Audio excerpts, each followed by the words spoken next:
Hello and welcome to Spotlight. 1 year passes since Russia started what it called a special military operation in Ukraine. Moscow said the West's eastward expansion up to Russia's doorstep and the suffering of ethnic Russian people in eastern Ukraine had forced it to take up arms in order to demilitarize and denazify the regime in Kiev. Russia annexed 4 eastern regions of Ukraine but has not achieved its goals yet. The West keeps supplying weapons to Kiev, but still not enough to change the balance on the battlefield. What does the West gain from a prolonged war in Ukraine? We'll try to bring to the spotlight some hidden aspects of the war in Ukraine with our guests. Don DeBar, activist and commentator, joining us from Austin, New York.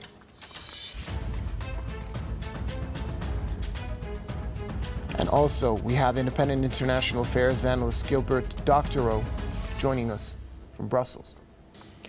Gentlemen, welcome to the program. Let's start off with Mr. DeBar. 1 year on from the start of this war, Kremlin says it launched the war in response to NATO's eastward expansion.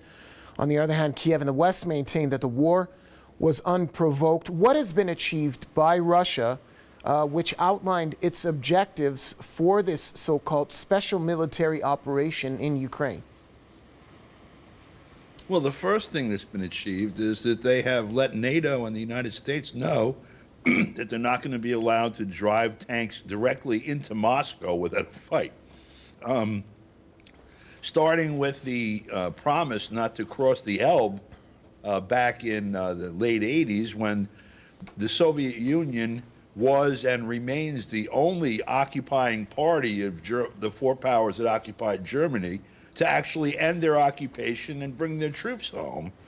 The U.S. has since then moved steadily towards Russia's borders, including parts of the Soviet Union in NATO. NATO's guns are pointed at Russia. They're not pointed anywhere else. And Russia knows this. They have brains, first of all. A child would understand this. They also have satellite surveillance of, everything that goes on the ground. And the U.S. and NATO haven't been shy about declaring what their actual intention is. And so, number one, what they've done is say that we drew a red line and we're defending the red line and we're going to prosecute it. And now, with an announcement that Transnistria is not going to be permitted to go in play, they're actually moving that line forward some. They had sought peacefully to sort of unwind this NATO invasion force at their doorstep back in December of 2021. The U.S. refused that.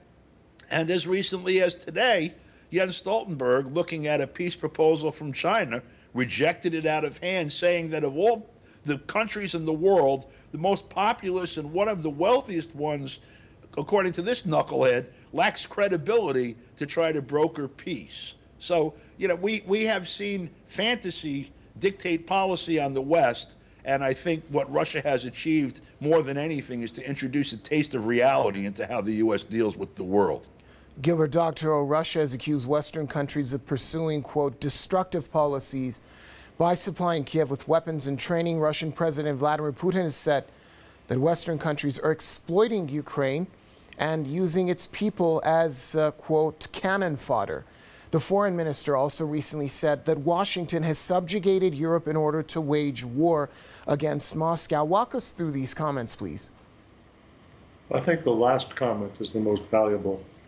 Indeed, on February 24th, it became manifestly apparent to all 27 heads of state in Europe that they were unprepared militarily to face down Russia. And without strong American presence in Europe, Europe was defenseless.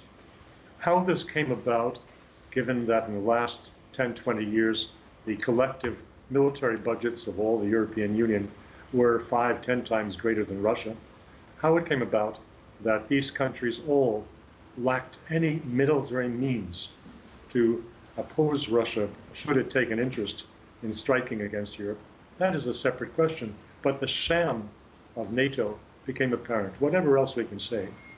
Europe was submitted itself to American domination and diktats, which are destroying the European economy, precisely because Europe had done nothing in the past 20 years to prepare itself to defend itself in a way that reflects European and not American interests. So that is one of the most important results of 1 year of war, that Europe has rolled over and died. Don DeBar, Russia's UN ambassador, says the West is ready not only to sacrifice Ukraine, but also to plunge the entire world into the abyss of war just to defeat Russia. Do you see it in that light as well? Absolutely. Anyone looking at it clearly does. Look, at the beginning of this, for clarity's sake, President Putin, Foreign Minister Lavrov, a host of others, significant Russian officials who speak authoritatively said, here is our nuclear weapons use doctrine. 1, we will retaliate in kind to a nuclear attack. And 2, if we need to, we will use nuclear weapons to prevent the taking down of the Russian state. And since that moment, the U.S. has declared in one way or another, first with Biden saying it, then walking it back, but State Department holding seminars on things like decolonizing Russia and stuff, that this, in fact, is their aim. In fact, we had the Prime Minister of Estonia just over the past few days saying, in essence, that NATO needs to take control of occupy Moscow and re-educate the Russian people so that they're not a threat to the neighborhood anymore. I don't know how much more directly one could summon up nuclear war than that. Mr. Doctorow, there were claims last year hinting that U.S. clandestine operations inside Ukraine are now far more extensive than they were early in the war, when U.S. intelligence officials, this is according to the report, were fearful that Russia would steamroll over the Ukrainian army. Is this just what the U.S. and NATO wanted all along, for this conflict to be a prolonged one and to see it dragged on for as long as possible in the hope that it weakens Russia? Well, the probability of this being a long war is relatively low. At this point, the Russians are close to making some very important military progress in their attempts to take the entire Donbass. We will see in the next few days that Bakhmut falls. Bakhmut was made this nexus of logistical nexus was made an important defensive fortification of the Ukrainian side, and they have lost 20,000 troops defending it, and it's about to go, opening the path to Russia's occupation, as I said, of the full extent of the Donbass, which would be a very important military victory. A long war, yes, of course, the United States wants that. It has provoked and pitted Russia and Ukraine against one another in the same way that once upon a time it pitted and provoked Iran and Iraq into a war that was devastating for both sides. This particular war is devastating for one side. Of course, the Russians have casualties, but the Ukrainian casualties have been much more severe because of the obtuse defense of various points which should have been evacuated if the regime in Kiev had any interest in the lives of its own citizens. It doesn't. And so the war was intended to be destructive of Russia's military force because it put Russia against a peer, a country with a military in scale and in training. In the last 8 years, it's been trained and disciplined by NATO instructors. It pitted Russia against a country that was similar in capabilities, if not in scale or size. So as I said, the war is being decided on the battlefield.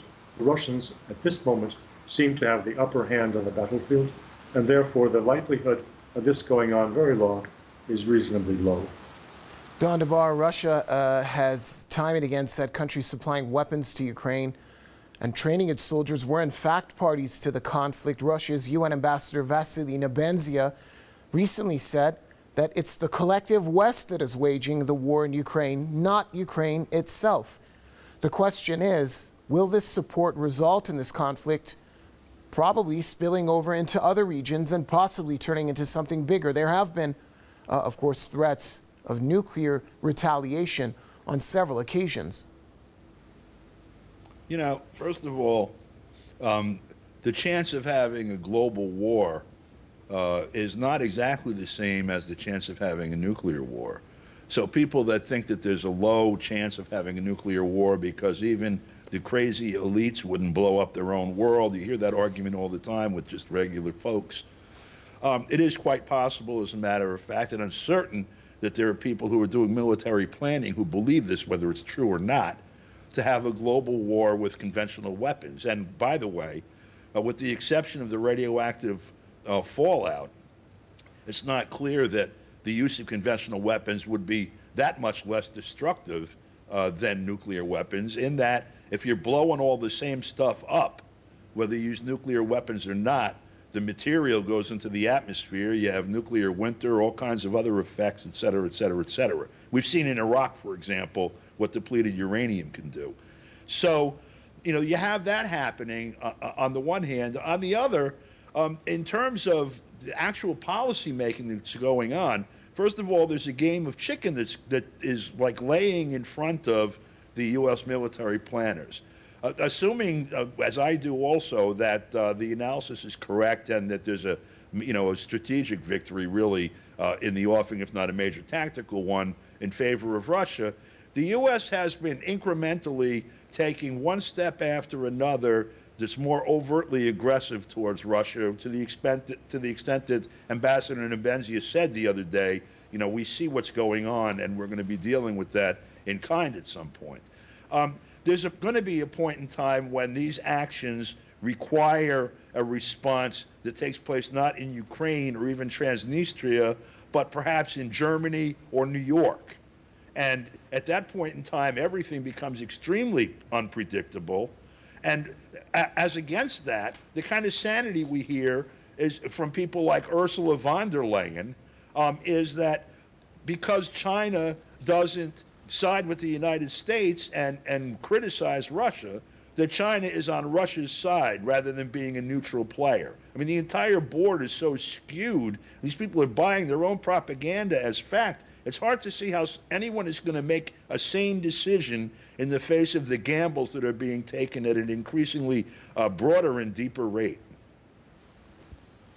Gilbert Doctorow, Russia says Western military aid to Ukraine, including the additional tanks, changes nothing on the ground. Kremlin spokesman has said Moscow has repeatedly warned that such aid will only add more problems for Ukraine and its people. Give us your assessment on the issue. Well, the point that the Russians are making is that the longer the range of offensive weapons the West gives to Ukraine, the greater the necessity of the Russian forces to push the frontier as far to the west as possible to keep their own territory out of range of those new weapons. The logic is that if the United States persists in providing ever longer missiles and other offensive weapons, possibly jets, then Russia will move straight to the Polish border, which is what Mr. Medvedev claimed today could be a necessity. So the numbers of tanks and so forth that are being provided to Ukraine are only a political gesture for the home audience in Poland, in the United States, and in other individual countries that have provided this equipment. Whether it's 10, 20, 100 tanks, the Ukrainians have lost several thousand tanks, and they have been re-provided with many tanks, only again numbering in hundreds or thousands, coming from stockpiles in Eastern Europe. None of that has helped. They've mostly been destroyed. Therefore, the incremental value of these systems is a nuisance value, not a factor that will change the outcome of the war. What is important, I'd like to comment on this whole nuclear issue. I think that President Putin would never have initiated this conflict if he had not been confident that Russia has a first strike capability against the United States. And I think there may even be a few sage minds in the Pentagon who understand that perfectly. The Russians rolled out 4 years ago, a whole series of new offensive weapon systems that have no peers. Their nuclear drone Poseidon undersea, their various hypersonic missiles, including those that circle the globe and would attack the United States from its underbelly from the south. All of these weapons are devastating and potentially give Russia a first strike capability. Of course, nobody is foolish enough to risk a nuclear war on the chance that it will stop all the weapons of its opponent. There is that lingering consideration that there would be the famous haircut of 30, 40, or 40 million people of your own country who would be killed in such a conflict. Just if I then go back to the 1960s film on this subject, Dr. Strangelove. So the United States will not push this to a nuclear war because it knows that it's at a disadvantage. That came out clearly in Mr. Putin's speech 2 days ago. Don Ibar, let's rewind back to April of last year. Multiple U.S. sources said Russian and Ukrainian negotiators appeared to have agreed on a peace deal, but then British Prime Minister Boris Johnson prevented that from taking place.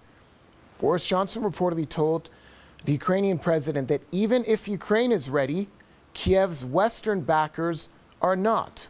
Why would they not be ready for peace? And was that an opportunity missed, in your opinion? You have to consider what is the objective of the United States through all of this. The U.S. engineered the installation of the current Ukrainian government, and as a matter of fact, had a heavy hand in installing a lot of the other governments along that border in the Baltics and even in Poland, Czechoslovakia, now Czech Republic of Slovakia, Romania, Bulgaria, etc. Boris Johnson, not so coincidentally perhaps, is apparently vying for the Secretary General's job at NATO to replace Stoltenberg when they sent him back to whatever ward he came from. And so perhaps that's what motivated him. But the U.S. apparently has had a goal pretty much off the pages of Mein Kampf that Hitler penned in his jail cell in 1922 or whatever, looking at the natural resources of Russia as, you know, the next Africa or Asia or Latin America, and the labor force there as, you know, whatever, the next middle passage workers in the, you know, for the information age.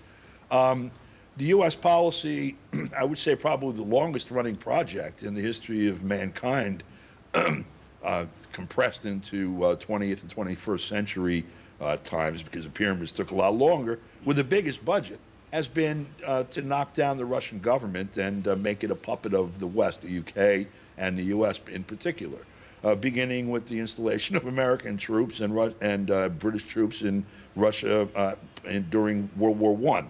Certainly in the post-war period, the U.S. military was positioned and targeted at the Soviet Union. And after capturing it for a brief moment in the 1990s, that's been the objective of the United States again, from Georgia to Armenia and Azerbaijan and the Baltics and wherever else, and a creep of NATO. It appears now that they intend to go for it. Looked like they were trying while Obama was president, and there was a brief pause in that project when Trump became president for whatever reason.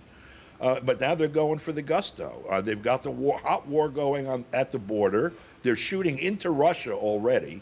I mean, they are about 3/4 of the way into Russia as far as Hitler got, with the exception of Belarus and Kazakhstan, and they went for that in 2021. You had attempted color revolutions in both places. So it seems they're going for it. They're also, again, the State Department is holding seminars like Decolonizing Russia, looking back to the 17th century nationalities that were there and looking to restore the nation states to, you know, do what was done to Yugoslavia to Russia.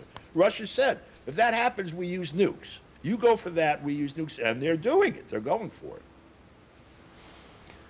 Gilbert, Doctor, Western countries have called on China, for example, not to help Russia. including by undermining international sanctions or in the past by even justifying Moscow's actions in Ukraine. There have been threats of sanctions directed at other countries that are accused of helping Russia. Do you think that this could be a hypocritical stance, maybe a classic do as I say but not as I do scenario? Well, I think characterizing it as hypocrisy is not a very strict condemnation. Hypocrisy is the small change of diplomacy in general.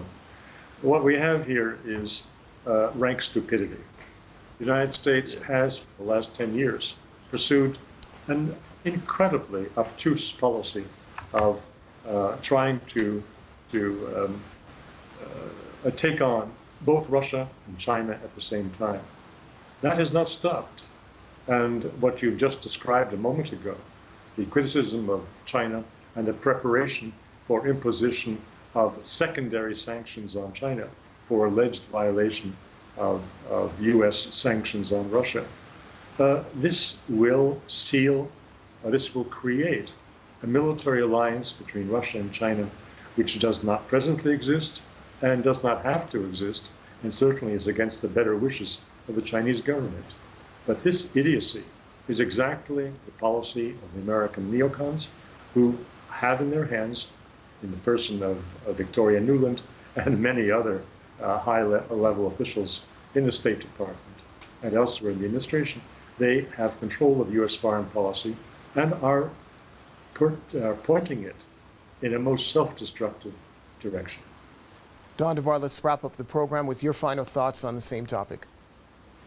I would just amplify what was just said very eloquently by saying, I'm not so sure it's stupidity, but given the stakes, absolute insanity.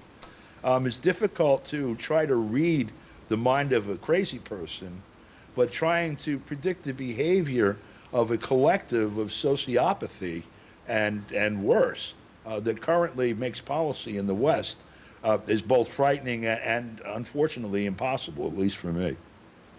All right, thanks a lot, gentlemen. Activist and commentator Don DeBar joining us from Austin in New York, and independent international affairs analyst Gilbert Doctorow joining us from Brussels. Special thanks to you, our viewers, for staying with us on tonight's edition of Spotlight. It's good night for now, and see you next time.